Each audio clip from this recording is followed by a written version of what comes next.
አውሮፕላን መጣ እየገሰገሰ በዘፈን አንደኛ ጥላሁን ገሰሰ። እስከዚች ሰዓት ድረስ አውሮፕላንን መገስገሱን ጥላሁን ገሰሰን መንገሱን የሚገታ ምንም አይነት አባባል አልመጣም አላገኘም። ጥላ ከለላዬ ኢትዮጵያ ሀገሬ በጣም ያኮራኛል ካንቺ መፈጠሬ። በእድሜ ዘመን መቋጫው ሰንደቅሽ ከፍ ይበል ይቁም ለዘላለም፣ ሰላም ጥጋብ ደስታ ይታይብሽ ዓለም እያለ እድሜ ዘመኑን የእናት ሀገሩን ስም ሲጠራ የኖረ ሞት የማይቀር ነውና ትንፋሼ ተቀርጾ ይቀመጥ ያለ ባለ አደራ ለእናት ሀገሩ እንደሳሳ ኖሮ እንደሳሳ ያለፈ ከያኔ ነው ጥላሁን ገሰሰ።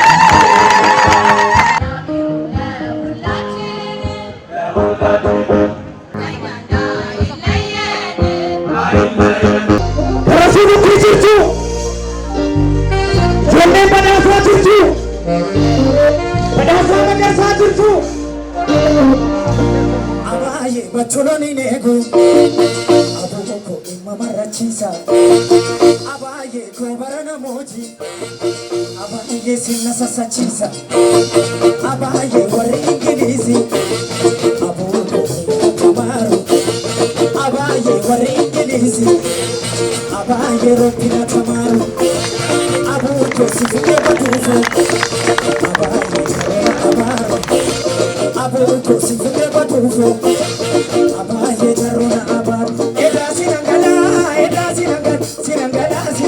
kantu sinangala mujaye wandi garga kiyada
አረድኩት ገፈፍኩት ብልቱን አወጣሁት ጠብሰን ቀቅለን በላን።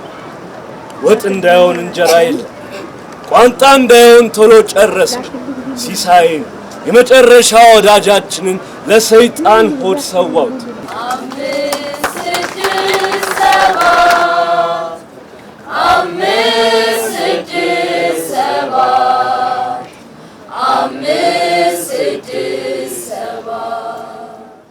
አሁን ልንገርሽ ተረት የተላከ ከእንግሊዝ ዘንድ እጅን ስጥ አለኝ ፈረንጅ። እጅ ተይዞ ሊወሰድ ምን እጅ አለው የሳሰድድ አያውቅም ክንዴ እንደሚያነድ ኢልማ ገልማ አባ ገዳ ኢልማ ገልማ አባ ገዳ ርቱ ጀማ ብፁዕ ጀማ ለካ አንተ ነህ አባ ገዳ ኢልማ ገልማ ያዳ ኦሮሞ ሻማ ዋቃ ገዲኒ ነማ ኦሊኒ ሱማ አክሱማ የተሰኘው ልክ እንደ አክሱማ የተባልከው ፍጹም ጀማ ለካ አንተ ነህ አጋ ኦጋ ጂገሎጋ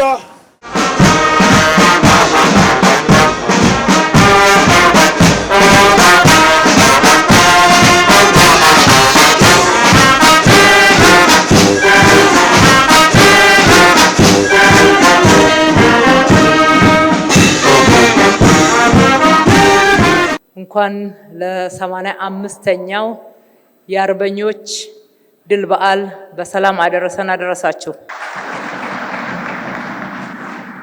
ክቡራን የመንግስት የሥራ ኃላፊዎች፣ ክቡራን የኪነ ጥበብ ባለሙያዎችና ቤተሰቦች፣ ጥሪ የተደረገላችሁ እንግዶች፣ እንደሚታወቀው ዛሬ የአርበኞች ቀን ነው። ጀግኖች አርበኞቻችንን የምናከብርበት የምናስታውስበት ልዩ ቀን ግን አሁን በደረሰኝ መረጃ ጋሽ መሐሙድ ዛሬ የተወለዱበት ቀን መሆኑን ሰምቻለሁ።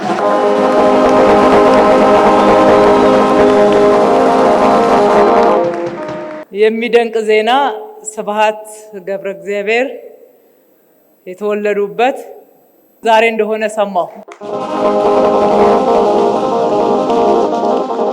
በቅድሚያ ለነሱ እንኳን ተወለዳችሁልን መልካም ልደት ማለት እወዳለሁ።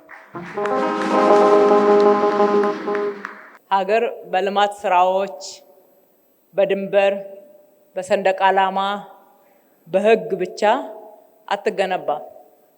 ሀገር የምትገነባው በህዝብ የጋራ ትውስታ፣ በጋራ ስሜትና በታላላቅ የጥበብ ውጤቶች ጭምር ነው።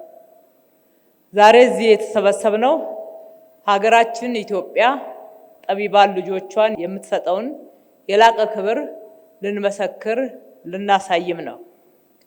ሀገር ለጠቢባን ሕያው ስራዎች ምስክር ሐውልት ታቆማለች የሚለው አባባል እነሆ በተግባር ማለት ችለናል።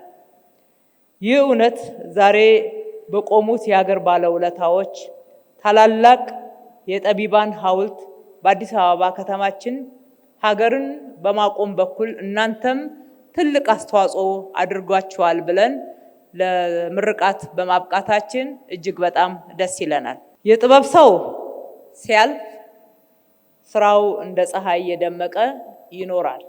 ይህ ግን ብቻ በቂ አይደለም። በሀገር አክብሮትና በትውልድ ፊት ደግሞ ክብር መስጠት ይገባል። በመሆኑም ለሀገራቸው ሰላም፣ ለኢትዮጵያዊነት ግንባታ፣ ለህብረ ብሔራዊ አንድነት፣ ለወንድማማችነት፣ ለእህትማማችነት፣ ለፍትሃዊነት፣ ለነጻነት፣ ለእኩልነት ያቀነቀኑትን አንጋፋዎችና የሀገር ባለውለታዎችን የክብር ሐውልት ሰርተንላቸዋል።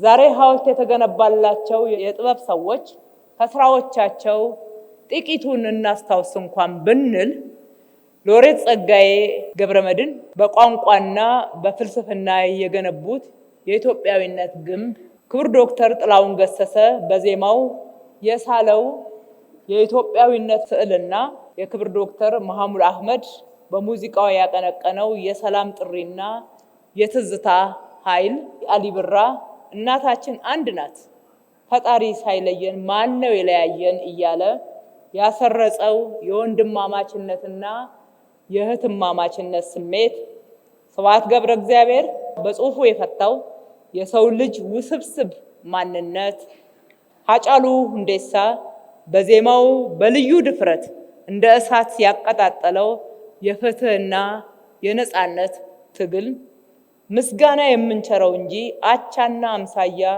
ቶሎ የምናገኝለት አይደለም። በእርግጥ ከዚህም በተጨማሪ ልናስታውሳቸው የሚገባን የሀገር ባለውለታዎች የሆኑ ሌሎችም የጥበብ ሰዎች መኖራቸውን አንዘነጋም። ይህ ስራ የመጀመሪያ እንጂ የመጨረሻም አይደለም። እነዚህን ጠቢባን በሐውልት ማክበር እነርሱን ብቻ ሳይሆን ጥበብ ራሷን ከፍ ማድረግ ነው ብለን እናምናለን። በዓለም አቀፍ ደረጃ ስንመለከት ታላላቅ ከተሞች ለጠቢባን የሚሰጡት ክብር የከተሞቻቸውን ውበት ብቻ ሳይሆን መንፈሳዊ ልዕልናቸውንም ያሳያል። ለምሳሌ በለንደን ለዊሊያም ሼክስፒር፣ በፓሪስ ለቪክቶር ሁጎ፣ በኒውዮርክ ለታላላቅ ሙዚቃ አቀንቃኞች የሚቆሙት ሐውልቶች ከተሞቻቸው የባህል ማንነታቸውን እንዲገልጹ አስችሏቸዋል። ዛሬ አዲስ አበባ ከተማም ያደረገችው ይሄንኑ ነው። በኮሪደር ልማትና በታላላቅ ፕሮጀክቶች ውስጥ ከተማ አስተዳደሩ ጥበብን ማዕከል አድርጓል። ይህ የመደመር ፍልስፍና ነውና የከተማችንን ውበት ከፍ ማድረግ፣ የዜጎችን ምናባዊ ልቀት መገንባትና ከተፈጥሮ ጋራ እርቅ እንዲፈጥሩ ማድረግ የዚህ ዘመን የመደመር ብልጽግናዊ እሳቤ ነው። የዚህን ታላቅ ስራ ተግባርና ኃላፊነት የወሰደው የአዲስ አበባ ከተማ አስተዳደር ለጥበብና ለጠቢባን የሰጠው ክብር ከዚህ ቀደም ያልተደረገ በመሆኑ ታሪክ ሲዘክረው እንደሚኖር እናምናለን። በዋናነት ግን ፋና ወጊው ሚናና የስራ አቅጣጫ የሰጡን ክቡር ጠቅላይ ሚኒስትራችን በመሆናቸው ለሳቸውም ትልቅ ምስጋና እናቀርባለን። በመጨረሻም የሀገራችን ጠቢባን ከነጠላ ትርክት ይልቅ አሰባሳቢ ትርክት ላይ ብታተኩሩ፣ ከሚያጋጩና ከሚያለያዩ ትርክቶች ይልቅ የሚያቀራርቡ ስራዎችን እንዳንጋፋዎቹ ብትሰሩ፣ እንዲሁም ብዝሃነት ውበትን ከማያከብሩ እይታዎች ይልቅ የተለያዩ የሀገራችን ማንነት እውነታን በማክበር ህዝቦችንና አጠቃላይ ዜጎችን እኩል በማየትና በመውደድ የሀገርን መውደድና የትውልድን ክብር በመጎናጸፍ አይረሴ አሻራ ታቆዩ ዘንድ ልናስታውሳችሁ እንወዳለን። የዚህ አይነቶቹ ስራዎች ለዛሬዎቹ ጀግኖች ሐውልት መቆም ምክንያት የሆኑትና እነዚህን ሐውልቶች የሀገር ህያው ትዝታዎች ሆነው እንዲኖሩ በመዘከር የሚቀጥሉ ናቸው። ጥበብ ሀገርን ትሰራለች፣ ሀገርም ጠቢባንን ታስታውሳለች፣ ታከብራለች። ፈጣሪ ኢትዮጵያና ህዝቦቿን ይባርክ። እጅግ አድርጌ አመሰግናለሁ።